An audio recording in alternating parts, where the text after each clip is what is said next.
Ayun, good morning sa mga idol nating crypto trader dyan, Luzon, Visayas, Mindanao. Good morning.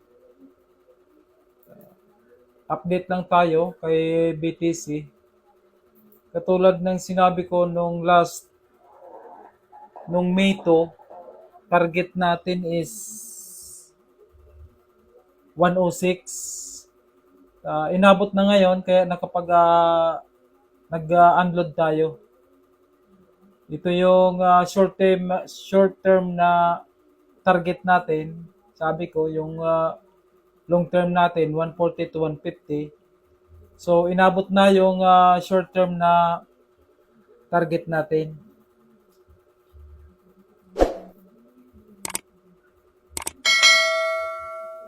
Kay Ethereum, intact pa rin yung support niya.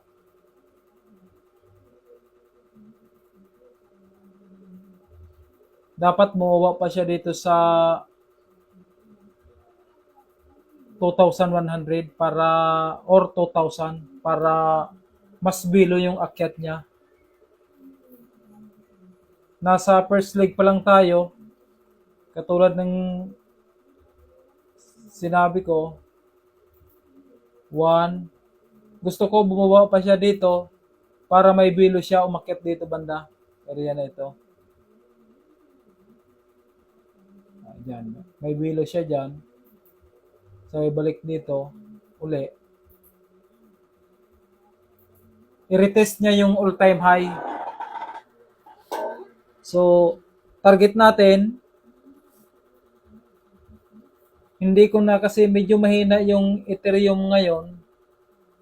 Katulad ng sinabi ko last vlog ko, si BTC, brinik niya na yung all-time high. Si Ethereum, wala pa itong all-time high niya. Hindi niya pa na-break.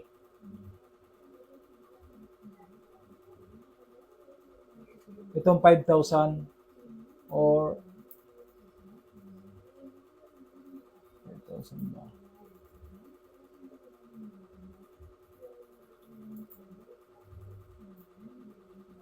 $4,800. Hindi niya pa na-break yan. Kaya medyo hindi ganun ka bullish yung prediction natin. Ang target ko dito kay Ethereum is 3,500 to 3,600. Take profit na tayo dyan kay Ethereum. So, yun lang. Wala pang yung inaasahan natin na retest niya yung 2,000, hindi pa naaabot. Ibig sabihin, okay pa yung setup natin kay Ethereum. Kay Dads, ganun din kay Dads, intact pa rin. Yung gusto kong i-retest dito para may bilo yung 0.2, dapat i-retest niyan para pag akyat niya, may bilo siya.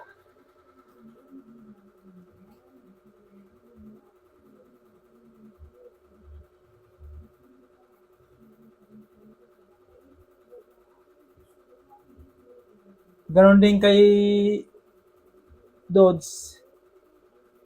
Ito rin ang all-time high niya, nasa 0.6.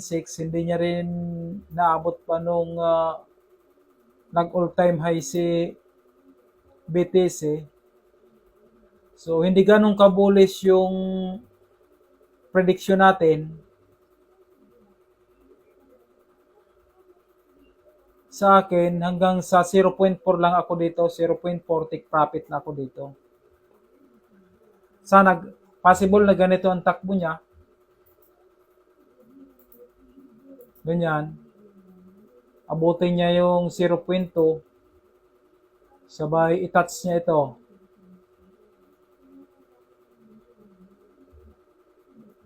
I-touch niya yan. Ito na yan, sabay i-retest niya ito. Mas maganda kasi kung nare-retest niya yung previous resistance.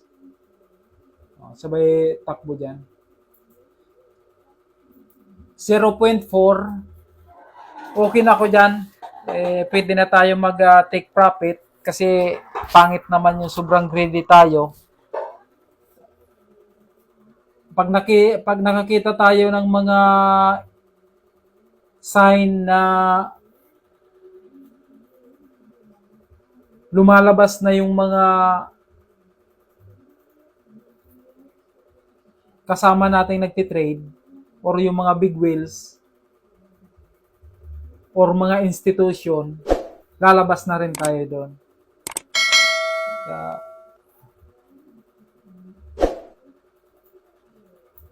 May nagtanong pala sa akin kahapon kung bakit daw hindi gaano ako gumagamit ng mga indicators. Ako kasi, mostly na ginagamit ko lang, price and volume lang. Doon lang ako tumitingin. Minsan, tumitingin lang ako sa RSI. Madalang lang. RSI saka MAs. Moving average lang. Doon lang tayo tumitingin. Pero most of the time, ang ginagamit ko is price and volume lang. Wala tayong ginagamit. Doon lang, okay na tayo doon. Kumbaga, yung mga indicators natin, confirmation lang yun sa akin.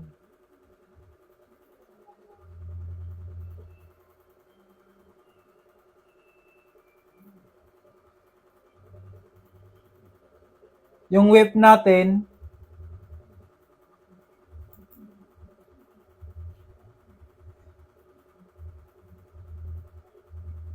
wala na ako nito, lumabas na ako dito yung last, kailan ako lumabas dito? Nung lumabas ako dito sa 12 May, wala na tayo dito. Lumabas tayo dito sa area na ito. Itong area na ito, dito tayo nakalabas. Yan.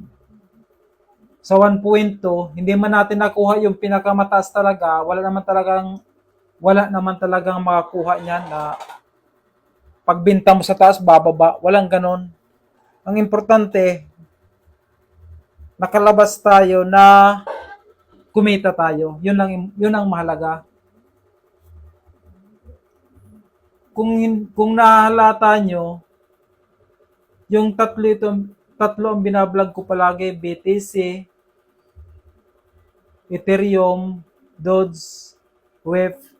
Kasi, yun talaga yung mayroon ako. Kasi yun din yung inaral ko. Hindi ako nagbablog ng ibang mga crypto na wala rin ako kasi wala akong time mag-aral sa ibang mga crypto. Kaya kung ano ang mayroon ako na inaral ko ng husto, yun din ang binablog ko. Sa ngayon, yung web, hindi ko na gano mini-mention kasi wala na nga ako. Baka pag lumabas na kasi ako dito kasi medyo mahaba ng tinakbo niya. Nasa ilang percent? 138% ang tinakbo niya. So, medyo risky na. Although mayroon pa itong itatakbo na sa tingin ko mga isang leg sa short term. Sa short term lang. Pero mas maigi lumabas na para sa akin lang.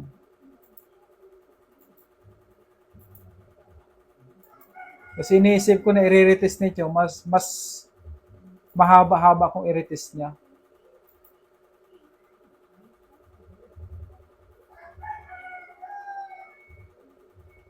So, yun lang. Short video lang tayo. At wala namang ganong galaw yung market maliban sa pulahan. Ganyan talaga ang market. Relax lang. Huwag tayo mag-focus sa short term. Kung gusto nating kumita talaga dito sa crypto, mag-focus tayo sa long term. Ika nga, sabi ng mga investor, walang mabilis ang pagyaman. Dahanin natin sa dahan-dahan. Uh, wag tayong mag-focus na mabilis na kumita. Mas maganda yung mga newbie, mag-focus muna sa matuto, hindi sa kumita. Kasi pag nakafocus ka na kumita or mag-profit dito sa crypto, lalakihan mo yung allocation mo, doon ka magiging risky. Yun lang, guidance lang ito. Sana kung mag-trade man kayo, do on your research para at the same time matuto kayo ng gusto. Yun lang. Maraming salamat.